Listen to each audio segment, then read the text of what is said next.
Well, it was a very uneventful day for us, which is exciting as coaches. We only today signed four guys to add into the guys that we brought in at the mid-year. Probably not six. I'm doing the math wrong. Six to add into the guys that we brought in the mid-year. We're very excited to have them. 95% of our football team is already here, going through winter conditioning and spring football, which is unheard of. So my hats are off to our coaches for the job that they've done. I thought they did an excellent job of going out and scouring the country for talent, and then doing a great job of talking to the UAB young men once they dropped their program to get them to come in. And I thought it was a whole effort in recruiting, not just our staff, but the people, our faculty that helped us, all the people in the dining hall, everybody that's involved, our director of football ops, Sarah Gigantino, Matt Axelrod, Nick Jones does a great job behind the scenes. So it was a group effort. I thought everybody worked hard, and it shows the caliber of people that we're bringing in. Character, smart, tough, and have a passion for the game, love the game. So that's what we have in these young men that we brought in, and we feel great about. We feel great about the 95% that's already here. And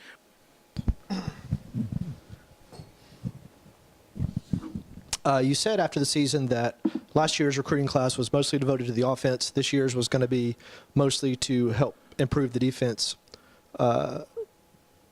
Were you successful, do you think, at least on paper so far? We won't know that until they start playing and with pads on. But we feel, we didn't bring anybody in here that we don't think we're going to be successful with. We feel like we brought the right type of people in here, the right type of fit. And we just, you can't really tell until you get them out there on the field and start practicing with them. But they're the type of young men that we want in here. And we're not going to, where we're at in our program, having only been in existence for 5 years, and with some of the large senior classes, you're not going to fix everything again right away. It's still a work in progress. We still have some holes to fill over the next year or two to get us closer to the 85. We'll be closer than we've ever been, and we feel good about that. And I think we went to Clemson with 16 or 18 scholarship defensive players, and I don't think that'll be the case anymore. So we feel pretty good about the young men that we brought in, and hopefully when we get the pads on, they'll live up to what we think they're going to be. Was there a position group that y'all targeted that you were pleased that you got what you needed, I guess? Well, we were happy. We were able to bring in some linebackers. We were able to bring in some safeties.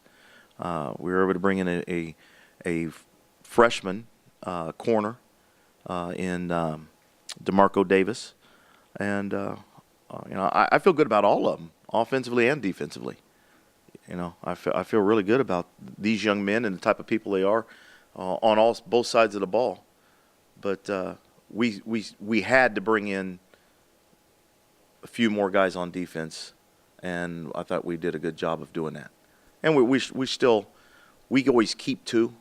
We have two in our pocket that we keep. 2 scholarships that I can't mention names. I'm not allowed to discuss names, but there's a couple young men that we're still actively recruiting.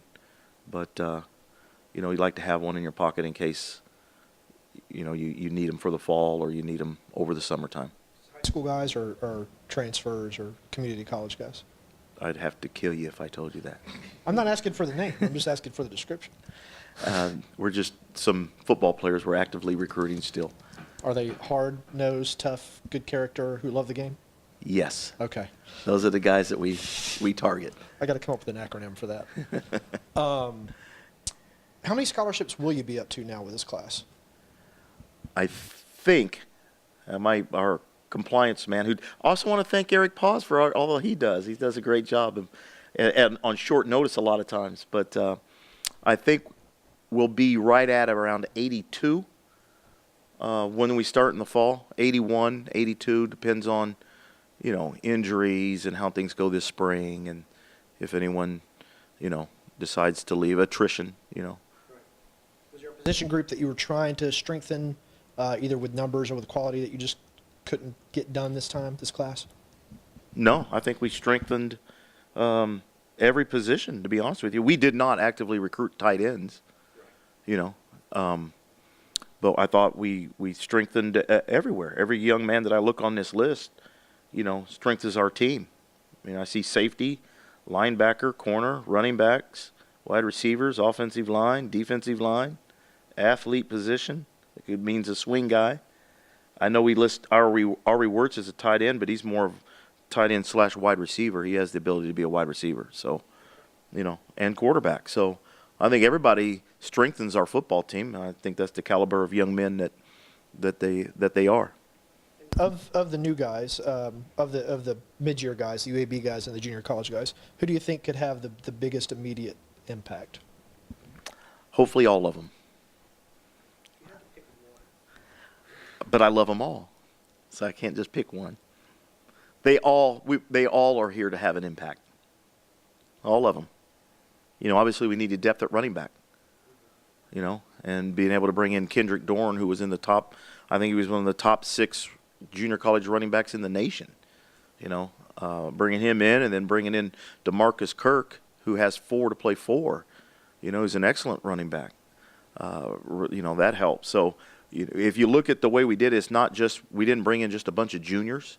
You know, our junior college, we brought in 8 junior college players, and of those 8, 2 of them have 3 to play 3.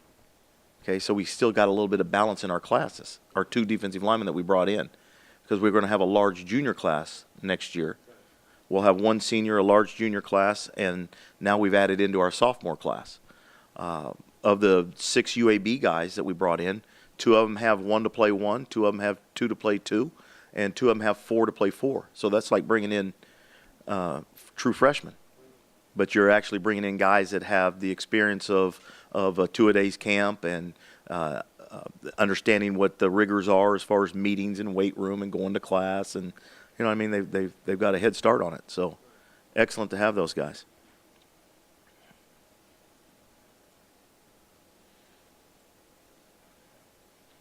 Any injuries to any of the new guys that's going to prevent them from participating in the spring?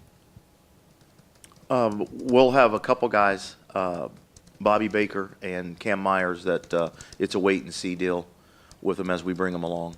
You know, nothing major, just some, you know, some things that they had to, they're getting attention from Bob Murphy for. Okay. Yeah. Any injury updates on any of the guys who were on the team last year coming back? Tackle, whose name? Yeah, Ivory. Mike Ivory's progressing well. He's in the training room every day. He's in the weight room with Scott now and doing a good job. I expect him to participate in spring football. Okay. Yes. And McKinney Cherador is back, looking well. And he'll be able to go through spring? Oh, yeah. He's good to go now. Okay. Yeah. And Kyler and Jean Bart? Kyler Neal's back 100%.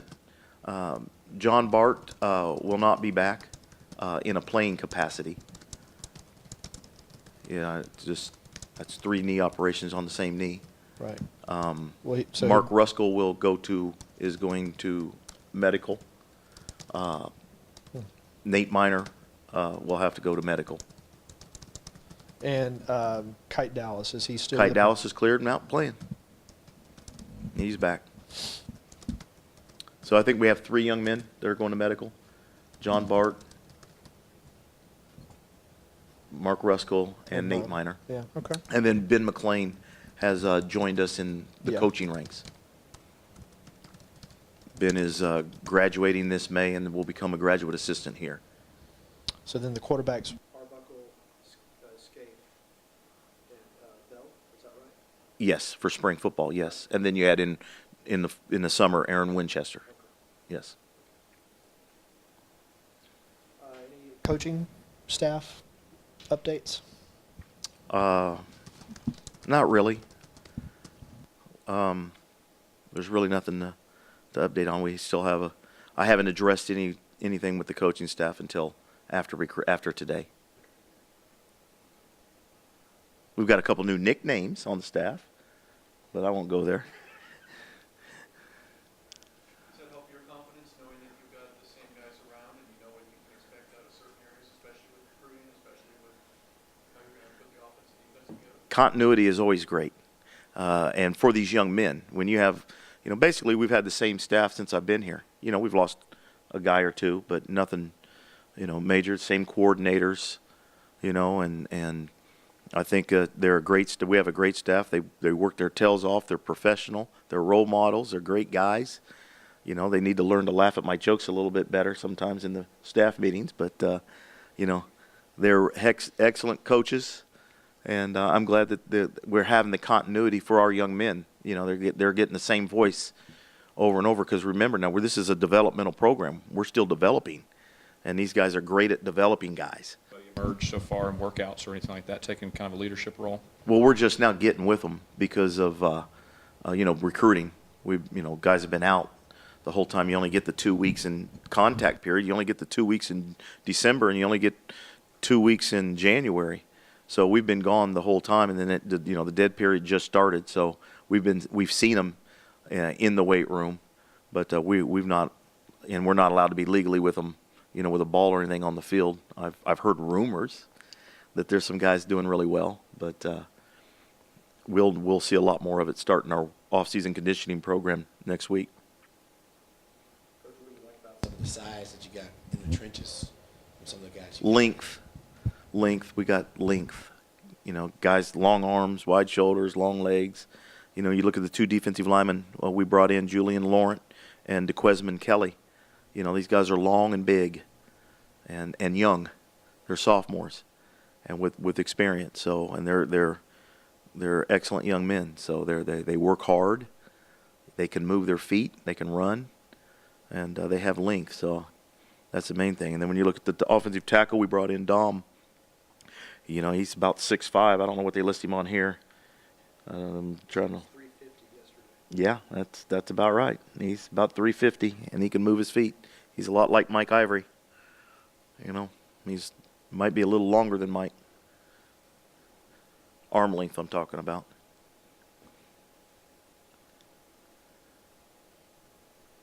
Overall, Coach, the excitement, the UAB players, they're part of the team, but they also kind of be grouped together since they came at the same time. What do you see from those guys, leaving that program and coming here? Well, they've done a great job of blending in with the team. They came together, but they've blended in well, and the chemistry that they're developing with the team has been great so far. I've heard nothing but great things from our academic people about them, from our administration about them, from the other players. So, they are good. They fit our mold. You know what I mean? We had a chance, Coach Jags and I and Coach Lapano had a chance to sit in a room and interview a lot of those players. We probably made it about 50, 60 guys that we sat down and talked to, and these guys fit. Not that the other ones didn't. These guys fit, the character and the toughness and the passion and the smartness that we wanted. And they blend in well. We're starting to get, obviously I keep saying it over and over, but you got to get the trend on what we're trying to bring in here. And our team is we've got a bunch of good kids, and now we've got a bunch of good kids that have gotten older and can play. So we feel good about the direction that they're going, and we really feel good about the direction that our strength coach is taking them this time of year. That's who's winning games for us right now. It's going to be in that weight room with the mental toughness and the physical toughness that they're developing. Because obviously we can't take them out on the field yet. So, and our kids have bought in. They believe. They bought in. They buy into what we're doing, and wins will start happening. Who are the kids who redshirted or had to sit out per transfer rules last year? Who are you most excited about seeing in the spring? All of them. I'm excited about all of them. I love them all. I'm glad that they're all out there, and I'm very excited. We're bringing in at the mid-year Ari Wirtz, Ed Kearney Jr., and Lucas Johnson. Lucas Johnson's a 6'4" or 5", long-armed offensive tackle. I don't even know if he's 18 yet. He might have just turned 18. He's young, Ari Wirtz is a phenomenal athlete, and Ed Kearney is one tough inside linebacker that's physical and smart. So, I like them all. See, I look at these dudes as like my family, my kids. It's kind of hard to, when you have kids, to say, you know, you prefer one over the other. I like them all. You probably saw him practice on the scout team last year and thought, ooh, I can't wait to see him in the spring working on I the thought you were first or asking about second guys team. that were just No, getting I in said here. the guys who redshirted last year or who had to set up per the transfer rules. How many of them redshirted last year? Not many. I mean, we ended up having to play. We played 10. Michael Shaw, Nemus Bryant. Mm-hmm. I mean, those are impact guys on defense. Jerome Smith, Gabe Mobley on the offensive line, Amir Scaife. Did anybody else redshirt? Peterkin. Ronald Peterkin. I'm excited about all of them. I saw good things from all of them because we do the developmental scrimmages, Mm-hmm. and I saw good things from all of them at some point. There's not one of them that I sat back and said, oh, we made a mistake. Nope. Mm. I feel good about all of them. Now, Do you- obviously, some will contribute faster than others because of the depth at the positions. But now we're fine. That's what you're getting to, right? I mean, you're finally getting to a point where you have some depth, and you don't have to rely upon your freshmen playing. You're a much better football team when you're playing juniors and seniors than you are, you know, freshmen and sophomores. How's he developed in the offseason? What have you seen from him? Is he Great work ethic, studying film, great leadership ability, a cannon for an arm. Mm-hmm. But I haven't seen him throw since the season.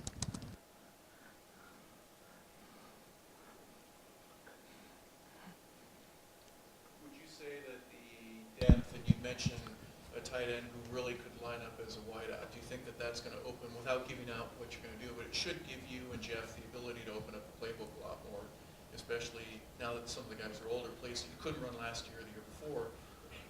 We can run 4 wides. We can do 3 wides plus 2. You know what I'm saying? Well, opening up the playbook, I've been barred from the offensive meeting room because, I just want to run power. But, no, we're going to get – I'm just joking. We're going to get to what we really – there's no secrets. What you see on film, we're not going to go out and invent a new system because it's not broke. You know, we just putting in more and better parts. So we'll be a fast, up-tempo offense that has the ability to run power down your throat. And we'll always want to run the football. But we have the ability to get the ball in the perimeter to some guys that can really make some things happen. And, you know, you got to get into situations, you know, where you can utilize their strengths and their talents by formations, kind of like they do with Gronk. You know, you watch Gronkowski, and he's lined up out as a wide receiver and running slant routes. Well, you got guys like Keith Rucker and Joel Ruiz and Ari Wirtz that can do those types of things also. So we'll do a lot of multiple. We're a multiple offense. We'll do a lot of multiple things with our offense and get the ball into the hands of the guys that can make plays and have the ability to run the football, which will be power and zone, inside and outside, and counter off power.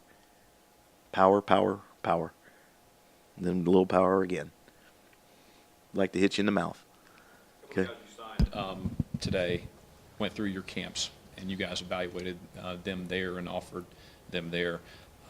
Just talk about that kind of evaluation process. Obviously, they stuck with the team the entire way. Yeah, it was just talk about guys that way as far as evaluating them. Well, anytime you can get them on your campus, you know, and see them work out, and you can coach them, and you can see what type of person they are and how they accept your coaching, and it's a great benefit. That's why everybody does the one-day camps, you know. And the more we continue to do, and the more kids we can get, you know, the more times we can get James Franklin and Penn State to keep coming down here, and Brian Kelly and Notre Dame, and there might be a new one coming.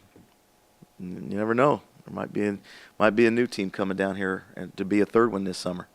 So anytime you can do those things and get more and more kids on your campus and have your eyes on them and work with them and evaluate them and watch how they move, it makes your job easier as a coach. Because if you don't and you're not seeing them, it's really hard to feel confident in going out and recruiting them off just film. I mean, you know, you'd like to see them up close and personal. The more kids we can keep coming, the better.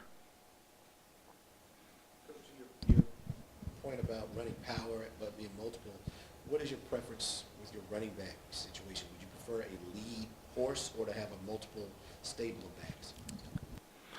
It really doesn't matter to me. It's, I think we've got right now Kyler Neal, Kendrick Dorn, DeMarcus Kirk, and we'll have another one that I feel they'll all have special talents, and you utilize those talents. There's always somebody that can get outside a little bit better than the other. Somebody has a little bit more patience on the inside than the other. Somebody might be better in the pass game, picking up protection. Someone might be better at running screens. So you just got to utilize the talents that you have and find a way to keep them all. We've learned that, especially, at the mid-major levels, you're going to have to use them all. You're going to have to find a way to play them all and use them all to keep them fresh and make it through a season. Because if you remember last year after the Washington game, we only had one healthy back. We had to take a corner and move him from corner to tailback. Now we've taken Marcus Caffey, moved him back to corner. He's back at corner. He is at corner, and he will stay at corner. So the more more talents that you can have, the better. Why is that? Why is what? Why is he back at corner? It's a better position for him and his future, and for our program. Okay. I appreciate his ability to come over and try to help us in our time of need last year on the offense. But he actually had his best game at corner after during the Washington game, and then because of all the injuries, we didn't have a choice but to move him. So, we've got to get him back on track with his development at that position, which will only strengthen our defense. So you won't be practicing again your jersey and the helmet? We're done with that? I will never, ever go out and practice a football in pads and a helmet again. Never, ever. Ever. I'm still paying for that. Any other questions for Coach? I had one. Compared to the rest of the Sun Belt, where do you think, did we catch up? Do you think that the rest of the league, is it too early to tell? Yeah, I know that we've caught up as far as numbers go. I think last year in the season we were at 60-something scholarship guys, and now we're going to be at once the fall hits, we're going to be in the 80s. So I know we're catching up from a number standpoint. As far as catching up, as far as talent and play, I can't really tell until we go out and play. We'll see where we are. I know we weren't far off, and then you add in some of these dynamic guys that we brought in at the mid-year and some of the guys that redshirted last year. We feel good about our football team, and we feel good about our program and where we're going. And we're very excited, and we feel good about our staff. And, we got a great group of guys here coaching here. I can't go on and on enough about how good a staff that we have. And, the Harold Etheridge and Tim Lapano and Jags and Jesse and P.J. Volker and Luke Heward, and our young GAs and anybody else that we hire, Shannon Jackson, and then anybody else that we hire in here will be excellent. So those guys busted their tails in recruiting and brought in the right type of guys, and they are great coaches and role models, and all the support people that we have. I'm excited about having Charlie Cobb here as our athletic director, and just we got better days are ahead for Georgia State. You're catching Georgia State on the upswing.